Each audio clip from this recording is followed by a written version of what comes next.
മനുഷ്യഹൃദയത്തിൽ ദൈവത്തെ കാണുവാനുള്ള ഒരു വലിയ ആഗ്രഹമുണ്ട്. ദൈവം എന്ന് ചിന്തിച്ച് മനുഷ്യനുണ്ടാക്കിയിട്ടുള്ള ഓരോ രൂപങ്ങളും ഈ ആഗ്രഹത്തെയാണ് പ്രതിഫലിപ്പിക്കുന്നത്.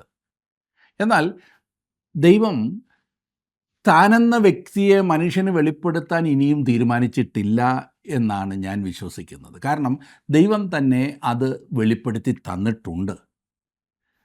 മനുഷ്യനത് അംഗീകരിക്കുകയും തിരിച്ചറിയുകയും ചെയ്താൽ മാത്രം മതി.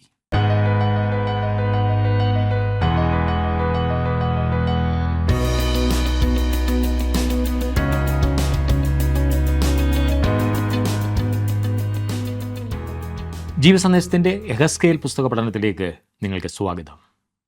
ക്രിസ്തു പറഞ്ഞത് സ്വർഗത്തിൽ നിന്നിറങ്ങി വന്നവനായി സ്വർഗത്തിലിരിക്കുന്നവനായ മനുഷ്യപുത്രനല്ലാതെ ആരും സ്വർഗത്തിൽ കയറിയിട്ടില്ല എന്നാകുന്നു. സ്വർഗീയമായ കാര്യങ്ങളെ വിവേചിക്കുവാൻ മനുഷ്യബുദ്ധിക്ക് സാധ്യമല്ലാത്തതിനാൽ നമ്മുടെ ഹൃദയദൃഷ്ടി പ്രകാശിക്കേണ്ടതുണ്ട്. ക്രിസ്തുവിലാകുന്നു ദൈവത്തിൻ്റെ സർവ്വസമ്പൂർണതയും ദേഹരൂപമായി വസിക്കുന്നത്. ഈ പഠനത്തിൻ്റെ പൂർണ്ണതയ്ക്കായി ക്രിസ്തുവിനെ നമുക്ക് ശ്രദ്ധിച്ചു നോക്കാം. യഹസ്കേൽ പ്രവചന പുസ്തകം 1-ാം അധ്യായം 6 മുതൽ 28 വരെയുള്ള വാക്യങ്ങൾ.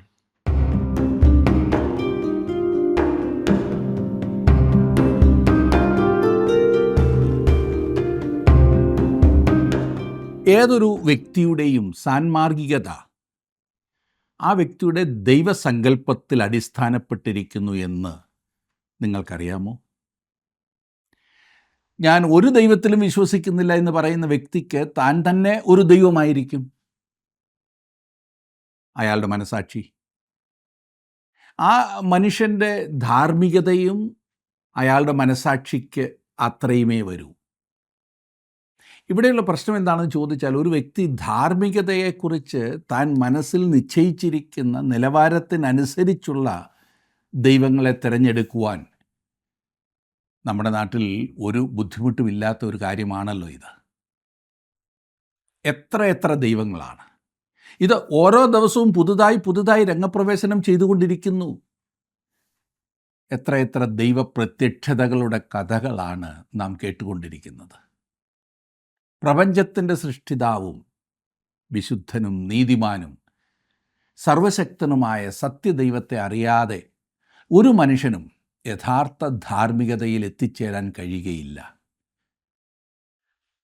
നിത്യം ജീവിക്കുന്നവനായ ഈ സത്യദൈവത്തെ അവൻ നൽകിയ ദർശനത്തിലൂടെ പ്രവാചകനായ യഹസ്കേൽ നമുക്ക് വെളിപ്പെടുത്തി തരുന്നതിനെയാണല്ലോ യഹസ്കേൽ പ്രവചനത്തിലൂടെ നാം കണ്ടുകൊണ്ടിരിക്കുന്നത്. വളരെ പ്രതീകാത്മകമായ ഒരു ശൈലിയാണ് അതിന് യഹസ്കേൽ ഉപയോഗിക്കുന്നത് എന്ന് നാം കണ്ടു. അതിന് കാരണമുണ്ട്. ദൈവത്തിൻ്റെ മഹത്വത്തെ വർണ്ണിക്കുമ്പോൾ അത് നമ്മുടെ ഹൃദയത്തിൽ പതിയുവാൻ ഇത്തരം പ്രതീകങ്ങൾ ആവശ്യമായിരിക്കുന്നു എന്നതാണ്. ദൈവത്തിൻ്റെ മഹത്വത്തെയും സ്വഭാവത്തെയും വിവരിക്കുന്നതിൽ യഹസ്കേൽ വളരെ ഊന്നൽ നൽകിയിരിക്കുന്നു. തന്നെ പ്രവാചകനായി നിയമിക്കുന്നതിന് മുമ്പേ തനിക്ക് ലഭിച്ച ദൈവമഹത്വത്തിൻ്റെ ദർശനത്തെ കൂടെ താൻ പരാമർശിക്കുന്നതായി നാം കാണുന്നുണ്ട്. 1-ാം അധ്യായം 28-ാം വാക്യം, 3-ാം അധ്യായം 12-ാം വാക്യം, 3-ാം അധ്യായത്തിൽ തന്നെ 23-ാം വാക്യം, 8-ാം അധ്യായത്തിൻ്റെ 4-ാം വാക്യം, 9-ാം അധ്യായത്തിൻ്റെ 3-ാം വാക്യം. ഞാൻ അങ്ങനെ പറയാൻ പോയി കഴിഞ്ഞാൽ വളരെയുണ്ട്.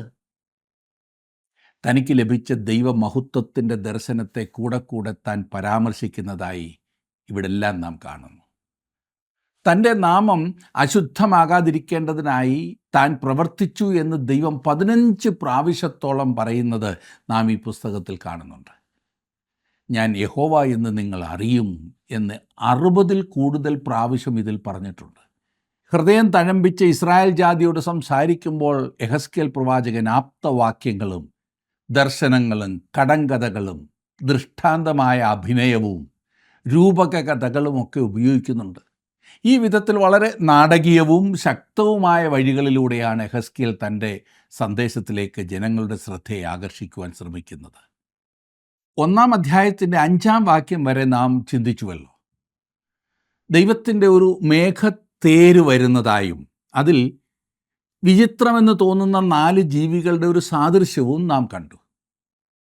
നാം അവയെ ഇനിയും പിന്നീടൊരിക്കൽ ശ്രദ്ധിക്കുന്നതാണ്. എന്നിരുന്നാലും 5-ാം വാക്യം മുതൽ ഞാൻ മുൻപോട്ട് വായിക്കാം, ശ്രദ്ധിച്ചാട്ടെ. അതിൻ്റെ നടുവിൽ 4 ജീവികളുടെ സാദൃശ്യം കണ്ടു. അവയുടെ രൂപമോ അവയ്ക്ക് മനുഷ്യ സാദൃശ്യമുണ്ടായിരുന്നു. ഓരോന്നിനും 4 മുഖവും 4 ചിറകുമുണ്ടായിരുന്നു.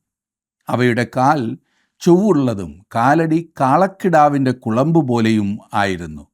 മിനുക്കിയ താമ്രം പോലെ അവ മിന്നിക്കൊണ്ടിരുന്നു.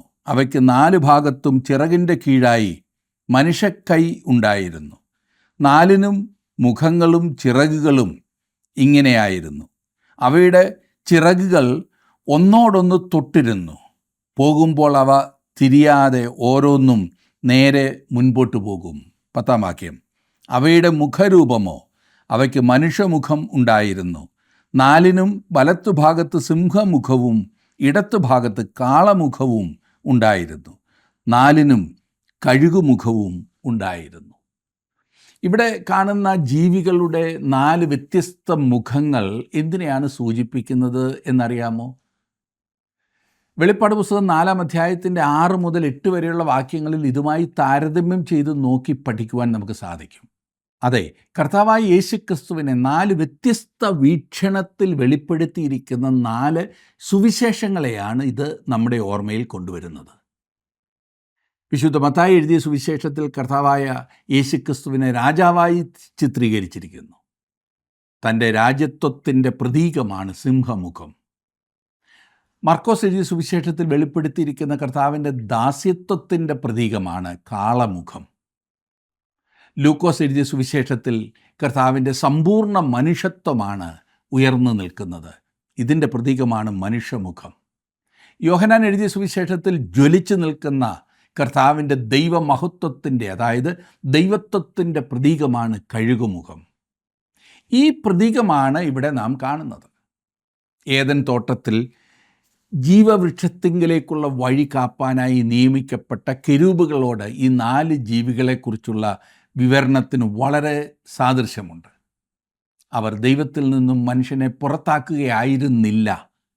അവർ ആ തുറന്ന വഴി സൂക്ഷിക്കുകയായിരുന്നു. പാപിയായ മനുഷ്യൻ വീണ്ടും പ്രവേശിക്കാതിരിപ്പാൻ ആ വഴി സൂക്ഷിക്കുകയായിരുന്നു. ഏദനിൽ നിന്ന് പുറത്താക്കപ്പെട്ടപ്പോൾ പിന്തിരിഞ്ഞു നോക്കി ആദാമും ഹവ്വായും കണ്ടത് എന്താണ്? അവർ കണ്ടത് കൊല്ലപ്പെട്ട ഒരു മൃഗത്തെ. അതെ, തങ്ങളുടെ നഗ്നത മറയ്ക്കുവാനായി ബലിയാക്കപ്പെട്ട മൃഗത്തിൻ്റെ തോൽ അവർ ധരിച്ചിരിക്കുന്നു. പിന്നെ കെരൂബുകൾ ദൈവത്തെങ്കിലേക്കുള്ള തുറന്ന വഴി സൂക്ഷിക്കുന്നതും അവർ കണ്ടു. മനുഷ്യൻ്റെ പാപത്തിന് പരിഹാരം വരുത്തിയത് രക്തമാകുന്നു. മോശ കൃപാസനം ഒരുക്കിയപ്പോൾ മേലിൽ നിന്ന് യാഗരക്തത്തെ നോക്കിക്കൊണ്ടിരുന്ന കെരൂബുകൾ ഉണ്ടായിരുന്നു അതിന്മീതെ. ഇതേ കാര്യം ആദാമും ഹവ്വായും കണ്ടിരിക്കാം. രക്തത്തിൽ കൂടി മാത്രമേ മനുഷ്യന് ദൈവത്തെ സമീപിക്കുവാൻ കഴിയൂ എന്നുള്ള പ്രമാണം. യോഹന്നാൻ എഴുതിയ സുവിശേഷം 14-ാം അധ്യായത്തിൻ്റെ 6-ാം വാക്യത്തിൽ കർത്താവ് പറഞ്ഞു, ഞാൻ മുഖാന്തരമല്ലാതെ ആരും പിതാവിൻ്റെ അടുക്കൽ എത്തുന്നില്ല എന്ന്. ഇനിയും 1-ാം അധ്യായത്തിൻ്റെ 12-ാം വാക്യത്തിലേക്ക് നമുക്ക് വരാം. അവ ഓരോന്നും നേരെ മുമ്പോട്ട് പോകുമ്പോൾ അവ തിരിയാതെ ആത്മാവിന് പോകേണ്ടിയ ഇടത്തേക്ക് തന്നെ പോകും. ഈ ലോകത്തിൽ ദൈവത്തിൻ്റെ ഉദ്ദേശം നിവർത്തിക്കുന്നതിനായി ഒട്ടും വ്യതിചലിക്കാതെ, ഒട്ടും മടിക്കാതെ അതിൻ്റെ പൂർത്തീകരണത്തിലേക്ക് അവൻ മുന്നേറിക്കൊണ്ടിരിക്കുകയാണ്. യാതൊന്നിനും അവനെ തടയുവാൻ കഴിയില്ല. ഒന്നിനും അവനെ വഴിതെറ്റിക്കാനും ആവില്ല. 13-ഉം 14-ഉം വാക്യങ്ങൾ നോക്കിക്കാട്ടെ. ജീവികളുടെ നടുവിൽ കത്തിക്കൊണ്ടിരിക്കുന്ന തീക്കനൽ പോലെയും പന്തങ്ങൾ പോലെയും ഒരു കാഴ്ചയുണ്ടായിരുന്നു. അത് ജീവികളുടെ ഇടയിൽ സഞ്ചരിച്ചു കൊണ്ടിരുന്നു. ആ തീ തേജസ്സുള്ളതായിരുന്നു. തീയിൽ നിന്ന് മിന്നൽ പുറപ്പെട്ടുകൊണ്ടിരുന്നു. ജീവികൾ മിന്നൽ പോലെ അങ്ങോട്ടും ഇങ്ങോട്ടും ഓടിക്കൊണ്ടിരുന്നു. യോഹന്നാൻ്റെ 1-ാം ലേഖനം 1-ാം അധ്യായം 5-ാം വാക്യത്തിൽ നാം വായിക്കുന്നു, ദൈവം വെളിച്ചമാകുന്നു എന്ന്. ഇത് മഹത്വത്തിൻ്റെ ആശ്ചര്യകരമായൊരു ദർശനമാണ്. ദൈവത്തിൻ്റെ ആളത്വത്തിൽ നിന്നുള്ള ദർശനം. കർത്താവായ യേശുക്രിസ്തു പറഞ്ഞു, ഞാൻ ലോകത്തിൻ്റെ വെളിച്ചമാകുന്നു എന്ന് യോഹന്നാൻ എഴുതിയ സുവിശേഷം 8-ാം അധ്യായം 12-ാം വാക്യത്തിൽ. ഇതെന്താണ് നമുക്ക് വെളിപ്പെടുത്തുന്നത്? ദൈവത്തിൻ്റെ നീതിയും വിശുദ്ധിയുമാണ് ഇത് വെളിപ്പെടുത്തുന്നത്. യോഹന്നാൻ എഴുതിയ 1-ാം ലേഖനം 1-ാം അധ്യായത്തിൻ്റെ 7-ാം വാക്യത്തിൽ നാം കാണുന്നത്, അവൻ വെളിച്ചത്തിലിരിക്കുന്നത് പോലെ നാം വെളിച്ചത്തിൽ നടക്കുന്നുവെങ്കിൽ നമുക്ക് തമ്മിൽ കൂട്ടായ്മയുണ്ട്. അവൻ്റെ പുത്രനായ യേശുവിൻ്റെ രക്തം നമ്മെ സകല പാപവും പോക്കി ശുദ്ധീകരിക്കുന്നു. കർത്താവായ യേശുക്രിസ്തുവിൻ്റെ രക്തത്താൽ നാം കഴുകപ്പെടുകയും അവൻ്റെ നീതിയിൽ നാം പൊതിയപ്പെടുകയും ചെയ്തിട്ടില്ലെങ്കിൽ, എൻ്റെ സുഹൃത്തെ, ദൈവത്തിൻ്റെ വിശുദ്ധിക്ക് മുന്നിൽ നാം ദഹിച്ചു പോകും. ഈ ദർശനത്തിൽ ദൈവം വെളിപ്പെടുന്നില്ല. നിങ്ങളത് ശ്രദ്ധിച്ചോ? അവിടുത്തെ വർണ്ണന മാത്രമേ ഉള്ളൂ. ദൈവത്തെ ആരും ഒരു നാളും കണ്ടിട്ടില്ല എന്നത് ഇപ്പോഴും യാഥാർത്ഥ്യം തന്നെയാണ്. എനിക്ക് നിൻ്റെ തേജസ് കാണിച്ചു തരണമേ എന്ന് മോശ ദൈവത്തോട് അപേക്ഷിച്ചു. ദൈവം അവനെ ഒരു പാറയുടെ പിളർപ്പിൽ മറച്ചുകൊണ്ട് തൻ്റെ തേജസ് മാത്രം അവനെ കാണിച്ചു. എന്നാൽ ദൈവത്തെ അവൻ കണ്ടില്ല. ദൈവം അവനോട് പറഞ്ഞത്, നിനക്കെൻ്റെ മുഖം കാണുവാൻ കഴിയുകയില്ല, ഒരു മനുഷ്യനും എന്നെ കണ്ട് ജീവനോടെ ഇരിക്കുകയില്ല എന്ന്. പുറപ്പാട് പുസ്തകം 33-ാം അധ്യായം 18 മുതൽ 23 വരെയുള്ള വാക്യങ്ങളിൽ നാം അത് കാണുന്നു. ഒരു വിഗ്രഹം ഉണ്ടാക്കരുത്, മീതെ സ്വർഗത്തിലെങ്കിലും താഴെ ഭൂമിയിലെങ്കിലും ഭൂമിക്ക് കീഴെ വെള്ളത്തിലെങ്കിലുമുള്ള യാതൊന്നിൻ്റെയും പ്രതിമയെയും അരുത് എന്ന് ദൈവം മനുഷ്യനെ വിലക്കിയിട്ടുണ്ട്.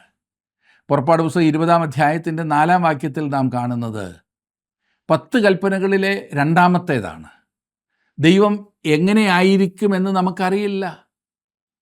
മനുഷ്യാവതാരം ചെയ്ത ദൈവപുത്രനായ യേശുക്രിസ്തുവിൻ്റെ രൂപം പോലും നമുക്കറിയില്ല. കർത്താവിൻ്റെ ഒരു ഫോട്ടോ കിട്ടിയിരുന്നെങ്കിൽ എന്ന് എനിക്കും ആശയുണ്ട്. എന്നാൽ അങ്ങനെയൊന്നും ലോകത്തിൽ ഇല്ലാത്തതിനാൽ ഞാൻ ദൈവത്തെ സ്തുതിക്കുന്നു. കാരണം അതില്ലാഞ്ഞിട്ട് തന്നെ കർത്താവിനെ ഏതെല്ലാം രൂപത്തിൽ, ഏതെല്ലാം ഭാവത്തിൽ വരച്ച് രൂപമുണ്ടാക്കി മനുഷ്യർ ഇന്ന് കൊണ്ട് നടക്കുന്നു. എന്നാൽ മനുഷ്യഹൃദയത്തിൽ ദൈവത്തെ കാണാനുള്ള ഒരു വലിയ ആഗ്രഹമുണ്ട്. നിങ്ങൾക്കും അതില്ലേ? ഓരോ രൂപങ്ങളും ഈ ആഗ്രഹത്തെയാണ് സാക്ഷിക്കുന്നത്. എന്നാൽ ദൈവം തന്നെ സ്വയം മനുഷ്യന് വെളിപ്പെടുത്താൻ ഇനിയും തീരുമാനിച്ചിട്ടില്ല. അത് കർത്താവായ യേശുക്രിസ്തുവിൽ കൂടി കാണിച്ചത് മാത്രമേ ഉള്ളൂ. 15-ഉം 16-ഉം വാക്യങ്ങളിൽ നാം വായിക്കുന്നത്, ഞാൻ ജീവികളെ നോക്കിയപ്പോൾ നിലത്ത് ജീവികളുടെ അരികെ 4 മുഖത്തിനും നേരെ ഓരോ ചക്രം കണ്ടു. ചക്രങ്ങളുടെ കാഴ്ചയും പണിയും പുഷ്പരാഗത്തിൻ്റെ കാഴ്ച പോലെയായിരുന്നു. അവയ്ക്ക് 4നും ഒരു ഭാഷ തന്നെ ആയിരുന്നു. അവയുടെ കാഴ്ചയും പണിയും ചക്രത്തിൽ കൂടി മറ്റൊരു ചക്രം ഉള്ളതുപോലെ ആയിരുന്നു. ഇത് വളരെ ആശ്ചര്യകരമായിരിക്കുന്നു, ഇല്ലേ? ഞാൻ പിന്നെയും ഉറപ്പായി പറയട്ടെ, ഈ പ്രവചനം ഇന്നത്തെ യന്ത്രയുഗത്തെക്കുറിച്ചോ ചക്രങ്ങൾ കണ്ടുപിടിച്ചതിനെക്കുറിച്ചോ ഉള്ളതല്ല. ഞാൻ വിശ്വസിക്കുന്നത് പണ്ട് തന്നെ മനുഷ്യൻ മരം വെട്ടി വീഴ്ത്തി അതിൻ്റെ തടി മുറിച്ച് പാകപ്പെടുത്തി ഒരൊറ്റ ചക്രവണ്ടി ഉണ്ടാക്കിയിരിക്കാം. അതിന് 2 ചക്രങ്ങൾ വെച്ചപ്പോൾ അതൊരു ഉന്തുവണ്ടിയായി. പിന്നീട് 4 ചക്രം കൊടുത്തപ്പോൾ മനുഷ്യൻ അതിന്മേൽ കയറി നടക്കുവാൻ ഒരു വാഹനമായി. ഈ ദർശനത്തിൽ ഇങ്ങനെ ഒരു നിവൃത്തിയാണ് താങ്കൾ ആഗ്രഹിക്കുന്നതെങ്കിൽ അത് കേവലം ബാലിശമാണ്, അർത്ഥശൂന്യമാണ്. അത് അസംബന്ധമാണെന്ന് തന്നെ ഞാൻ പറയും. അതെ, ചക്രത്തിന്മേലുള്ള ഈ ചക്രത്തെക്കുറിച്ച് കൂടുതൽ മനസ്സിലാക്കാൻ നാം തുടർന്നും പഠിക്കേണ്ടതായിട്ടുണ്ട്. 18-ാം വാക്യത്തിൽ നാം വായിക്കുന്നത്, അവയുടെ വട്ട് പൊക്കമേറിയതും ഭയങ്കരവുമായിരുന്നു. 4ൻ്റെയും വട്ടുകൾക്ക് ചുറ്റും അടുത്തടുത്ത് കണ്ണുണ്ടായിരുന്നു. ഈ വാക്യത്തിൽ വട്ട് എന്ന് പറഞ്ഞിരിക്കുന്നത് നമ്മൾ സാധാരണ പറയുന്ന വട്ടല്ല. ഇത് പലർക്കും ചിന്താക്കുഴപ്പം ഉണ്ടാക്കുന്നതാകാം. വേറൊരു പരിഭാഷയിൽ നിന്നും ഞാൻ വായിക്കട്ടെ. 4 ചക്രങ്ങളുടെയും ചുറ്റുവളയങ്ങൾ, അതാണ് വട്ട്. ചുറ്റുവളയങ്ങൾ വളരെ ഉയരമുള്ളതും ഭയാനകവുമായിരുന്നു. 4ൻ്റെയും ചുറ്റുവളയങ്ങളുടെ ചുറ്റും കണ്ണുകൾ നിറഞ്ഞിരുന്നു. ഇപ്പോൾ മനസ്സിലായ വട്ട് എന്നതുകൊണ്ട് ഉദ്ദേശിക്കുന്നത് ചക്രങ്ങളുടെ മേലുള്ള ചുറ്റുവളയങ്ങളാകും. എൻ്റെ സുഹൃത്തെ, ദൈവം ബുദ്ധിപരമായ ഉദ്ദേശങ്ങളോടെ പ്രവർത്തിക്കുന്ന ദൈവമാകുന്നു. ലക്ഷ്യമില്ലാത്തതും ഉദ്ദേശമില്ലാത്തതുമായ ഒരു പ്രപഞ്ചത്തിലല്ല ഞാനും നിങ്ങളും ഇന്ന് ജീവിക്കുന്നത്. താൻ നിർമ്മിച്ച ഓരോ അണുവിനെക്കുറിച്ചും ദൈവത്തിന് പ്രത്യേക ഉദ്ദേശമുണ്ട്, പദ്ധതിയുണ്ട്. അവിടുത്തെ പദ്ധതിയിലും പരിപാടിയിലും നിങ്ങളെക്കുറിച്ച് അവനൊരു ഉദ്ദേശമുണ്ട്. മറന്നു പോകരുത്. ഇന്ന് ഈ ഭൂമുഖത്തായിരിക്കുന്നതിൻ്റെ യഥാർത്ഥ കാര്യം എന്താണെന്നോ? ദൈവത്തിന് നമ്മളിലൂടെ തൻ്റെ ഉദ്ദേശം നിവർത്തിക്കേണ്ടതുണ്ട്. ദൈവം വളരെ ബുദ്ധിപൂർവം ഈ ലോകത്തിൽ തൻ്റെ ഉദ്ദേശം നിവർത്തിച്ചു കൊണ്ടിരിക്കുന്നു. ദൈവത്തോട് സഹകരിക്കുന്നത് അത്രേ നമ്മുടെ ഏറ്റവും വലിയ നന്മ. 19ഉം 20ഉം വാക്യങ്ങളിൽ നാം വായിക്കുന്നത്, ജീവികൾ പോകുമ്പോൾ ചക്രങ്ങളും ചേർന്ന് തന്നെ പോകും. ജീവികൾ ഭൂമിയിൽ നിന്ന് പൊങ്ങുമ്പോൾ ചക്രങ്ങളും പൊങ്ങും. ആത്മാവിന് പോകേണ്ടിയ ഇടത്തൊക്കെയും അവ പോകും. ജീവികളുടെ ആത്മാവ് ചക്രങ്ങളിൽ ആയിരുന്നതുകൊണ്ട് ചക്രങ്ങൾ അവയോടുകൂടെ പൊങ്ങും. നോക്കുക, ഇപ്പോൾ നമുക്കത് കൂടുതൽ വ്യക്തമായി കാണാൻ കഴിയുന്നു. ഈ ചക്രങ്ങൾ ദൈവത്തിൻ്റെ നിരന്തരമായ, അതായത് അവസാനമില്ലാത്ത പ്രവർത്തനത്തെയും ശക്തിയെയും കുറിച്ചാണ് പറയുന്നത്. നമ്മുടെ ദൈവം സർവശക്തനാകുന്നു. കർത്താവായ യേശുക്രിസ്തു പറഞ്ഞു, സ്വർഗത്തിലും ഭൂമിയിലും സകല അധികാരവും എനിക്ക് നൽകപ്പെട്ടിരിക്കുന്നു എന്ന്. ദൈവം മുന്നേറുകയാണ്.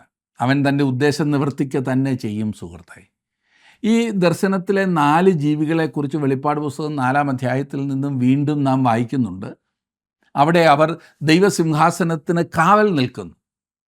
2 കാര്യങ്ങൾ അവർ ചെയ്യുന്നു. ഒന്ന്, മനുഷ്യൻ പാപത്തോടുകൂടെ ദൈവ സാന്നിധ്യത്തിലേക്ക് വരാതെ അവർ ദൈവസിംഹാസനത്തെ സംരക്ഷിക്കുന്നു, അല്ലെങ്കിൽ അതിന് കാവൽ ചെയ്യുന്നു.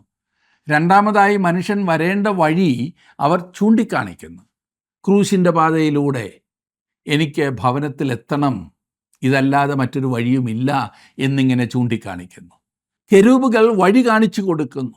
എങ്ങനെയായാലും അനന്തമാം വിധം ഉന്നതമായ ചിലത് യെഹെസ്കേൽ കണ്ടു എന്നത്രേ ഞാൻ കരുതുന്നത്. ശൂന്യതയിൽ പറക്കുന്ന ഈ അഴുക്കിൻ്റെ ചെറിയ തരിയായ ഭൂമി എന്ന ഗ്രഹത്തിന്മേൽ ദൈവത്തിൻ്റെ ദയ ദീർഘിപ്പിച്ചതുകൊണ്ട് ലോകത്തിനു മേൽ കെരൂബിനെ അവൻ കണ്ടു. ആരോ പറഞ്ഞിട്ടുണ്ട്, മനുഷ്യൻ എന്ന് പറയുന്നത് ഒരു 2ാം തരം ഗ്രഹത്തിൻ്റെ പുറന്തോടിൽ പറ്റിപ്പിടിച്ചിരിക്കുന്ന ചെറുതരിയല്ലാതെ മറ്റൊന്നുമല്ല എന്ന്. എന്നാൽ കർത്താവായ യേശുക്രിസ്തു ഇവിടെ മരണം വരിച്ചതിനാൽ ദൈവം ഈ ലോകത്തെ മുഴുവനും ഒരു കൃപാസനമാക്കി തീർത്തിരിക്കുന്നു. അങ്ങനെ ക്രിസ്തുവിൽ കൂടി വരുന്ന ഏതൊരു പാപിയെയും സ്വീകരിപ്പാൻ തയ്യാറായിക്കൊണ്ട് ദൈവം ഈ ലോകത്തെ ഇന്നും നോക്കിക്കൊണ്ടിരിക്കുന്നു. 1-ാം അധ്യായത്തിൻ്റെ 26ഉം 27ഉം വാക്യങ്ങളിൽ നാം കാണുന്നത്, അവയുടെ തലയ്ക്ക് മീതെയുള്ള വിധാനത്തിന് മീതെ നീലക്കല്ലിൻ്റെ കാഴ്ച പോലെ സിംഹാസനത്തിൻ്റെ രൂപവും, സിംഹാസനത്തിൻ്റെ രൂപത്തിന്മേൽ അതിനു മീതെ മനുഷ്യ സാദൃശ്യത്തിലൊരു രൂപവും ഉണ്ടായിരുന്നു. അവൻ്റെ അര മുതൽ മേലോട്ട് അതിനകത്ത് ചുറ്റും തീക്കൊത്ത ശുക്ല സ്വർണം പോലെ ഞാൻ കണ്ടു. അവൻ്റെ അര മുതൽ കീഴോട്ട് തീ പോലെ ഞാൻ കണ്ടു. അതിൻ്റെ ചുറ്റും പ്രകാശവും ഉണ്ടായിരുന്നു. ഇവിടെ ഇതാ ആകാശ നീലിമ ഉള്ള നീല ഒരു സിംഹാസനം, ഇന്ദ്രനീലക്കല്ല് പതിപ്പിച്ച രത്നം പോലെ തിളങ്ങുന്ന മഴവില്ലിൻ്റെ നിറമുള്ള സിംഹാസനം. അതിൻ്റെ പ്രകാശത്താൽ മനുഷ്യൻ്റെ കണ്ണഞ്ചിപ്പോകും. സിംഹാസനം ഊർജത്താൽ നിറഞ്ഞിരിക്കുന്നു. വിക്ഷേപണത്തിനുള്ള ഒരു മിസൈൽ പോലെ അതായിരിക്കുകയാണ്. അതൊരു രഥം പോലെ ആയിരുന്നു. അത് ഭൂമിയിൽ നിന്നും പോകുകയല്ല, ഭൂമിയിലേക്ക് വരികയാണ്. കെരൂബിനെ ലോകത്തിന് മുകളിലായി ഞാൻ കാണുന്നു. ഒരു ക്രൂശ് ഞാൻ കാണുന്നു. ഒരു കുഞ്ഞാടിനെയും അതിൻ്റെ രക്തത്തെയും ഞാൻ ഒരു കൃപാസനത്തെ കാണുന്നു. അവിടെ ദൈവത്തിൻ്റെ കരുണയും ഉണ്ട് സുഹൃത്തേ. റോമാലേഖനം 9-ാം അധ്യായത്തിൻ്റെ 15-ാം വാക്യത്തിൽ പൗലോസ് അപ്പോസ്തലൻ പറഞ്ഞു, എനിക്ക് കരുണ തോന്നണമെന്നുള്ളവനോട് കരുണ തോന്നുകയും എനിക്ക് കനിവ് തോന്നണമെന്നുള്ളവനോട് കനിവ് തോന്നുകയും ചെയ്യും എന്ന്. പാപം ചെയ്യുന്ന ദേഹി മരിക്കും എന്നും നമ്മോട് പറഞ്ഞിട്ടുണ്ട്. യെഹെസ്കേൽ പ്രവചനം 18-ാം അധ്യായത്തിൻ്റെ 20-ാം വാക്യത്തിൽ ദൈവം നമ്മോട് പറയുന്നു, ഇസ്രായേൽ ഗ്രഹത്തോട് മാത്രമല്ല മുഴു ലോകത്തോടും അവൻ പറയുകയാണ്, നിങ്ങൾക്കെങ്കിലേക്ക് വരാൻ കഴിയും. ആ ആഹ്വാനം, ആ ക്ഷണം സകലർക്കും വേണ്ടി തുറന്നു കിടക്കുകയാണ്. ഈ അധ്യായത്തിൻ്റെ 1-ാം അധ്യായത്തിൻ്റെ ഒടുവിലത്തെ വാക്യം കൂടി നോക്കാം. 28-ാം വാക്യം, അതിൻ്റെ ചുറ്റുമുള്ള പ്രകാശം മഴയുള്ള ദിവസത്തിൽ മേഘത്തിൽ കാണുന്ന വില്ലിൻ്റെ കാഴ്ച പോലെയായിരുന്നു. യഹോവയുടെ മഹത്വത്തിൻ്റെ പ്രത്യക്ഷത ഇങ്ങനെയായിരുന്നു കണ്ടത്. അത് കണ്ടിട്ട് ഞാൻ കവിണ് വീണു. സംസാരിക്കുന്ന ഒരുത്തൻ്റെ ശബ്ദവും ഞാൻ കേട്ടു. ദൈവമഹത്വത്തിൻ്റെ സാദൃശ്യത്തിൻ്റെ പ്രത്യക്ഷതയായിരുന്നു ഇത്.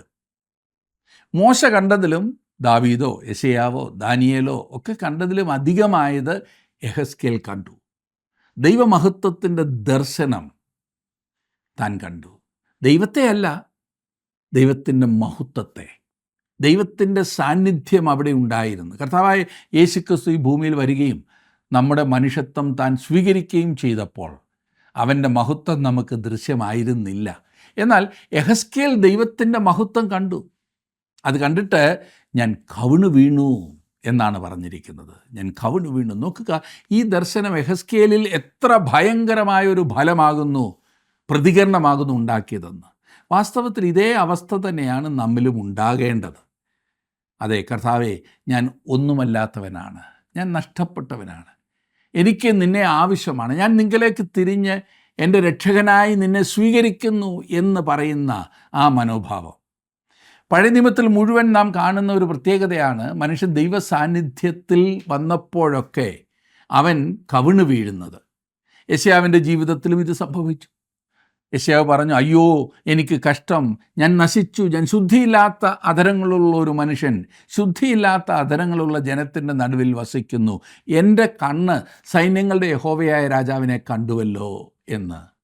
ദൈവ സാന്നിധ്യത്തിൽ അവൻ നിലത്ത് കവിണ് വീഴുകയായിരുന്നു. ദാനിയേലിൻ്റെ സ്ഥിതിയും ഇതുതന്നെയായിരുന്നു. പത്മോസിൽ വെച്ച് ക്രിസ്തുവിനെ മഹത്വത്തിൽ കണ്ട യോഹന്നാൻ്റെ സ്ഥിതിയും ഇതുതന്നെയായിരുന്നു. അവനെ കണ്ടിട്ട് ഞാൻ മരിച്ചവനെ പോലെ അവൻ്റെ കാൽക്കൽ വീണു എന്നാണ് യോഹന്നാൻ പറഞ്ഞിരിക്കുന്നത്. താൻ അതേക്കുറിച്ച് പറയുന്നത് എത്രയോ ഹൃദയസ്പർശിയാണ്. എന്നെ ശ്രദ്ധിക്കുന്ന പ്രിയ സുഹൃത്തെ, വിശുദ്ധനായ ദൈവത്തിൻ്റെ എന്തൊരു ചിത്രമാണ് നമുക്കിവിടെ ലഭിക്കുന്നത്. ഞാൻ വെറും നൂൽത്തൊങ്ങലിലാണ് നിൽക്കുന്നത് എന്ന് പറയട്ടെ, എന്നാൽ ആ പാറയുടെ പിളർപ്പിൽ എന്നെ മറച്ചിരിക്കൊണ്ട് ഞാൻ ദൈവത്തെ സ്തുതിക്കുന്നു. ഒരു ദിവസം ഞാൻ എൻ്റെ രക്ഷിതാവിൻ്റെ മുഖം നേരിട്ട് കാണാൻ പോവുകയാണ്. അവൻ എങ്ങനെ ആയിരിക്കും എന്ന് എനിക്കറിയില്ല സുഹൃത്തെ, എന്നാൽ ആ നല്ല ദിവസത്തിനായി ഞാൻ കൊതിയോടെ കാത്തിരിക്കുന്നു. താങ്കൾക്കും ആ ആഗ്രഹമില്ലേ? എന്നാൽ അങ്ങനെ കാണുവാൻ സാധിക്കുമെന്നുള്ള ഉറപ്പുണ്ടോ? ആ ഉറപ്പാണ് ദൈവം നമ്മിൽ നിന്ന് ആഗ്രഹിക്കുന്നത്. കർത്താവായ യേശുക്രിസ്തുവിലൂടെ ആ ഉറപ്പ് നമുക്ക് പ്രാപിക്കുവാൻ സാധിക്കും. യേശുവിനെ ജീവിതത്തിൽ രക്ഷകനും കർത്താവുമായി നാം സ്വീകരിക്കുമ്പോൾ ആ ഉറപ്പുള്ളവരായി നമുക്ക് മുൻപോട്ട് പോകുവാൻ സാധിക്കും. അതിനേക്കാൾ മഹത്വകരമായ മറ്റൊരു ജീവിതമില്ല. ദൈവം നിങ്ങളെ അപ്രകാരം ഒരു ജീവിതത്തിലേക്ക് നയിക്കട്ടെ എന്ന് ഞാൻ ആശംസിക്കുന്നു, പ്രാർത്ഥിക്കുന്നു. ദൈവം നിങ്ങളെ അനുഗ്രഹിക്കട്ടെ.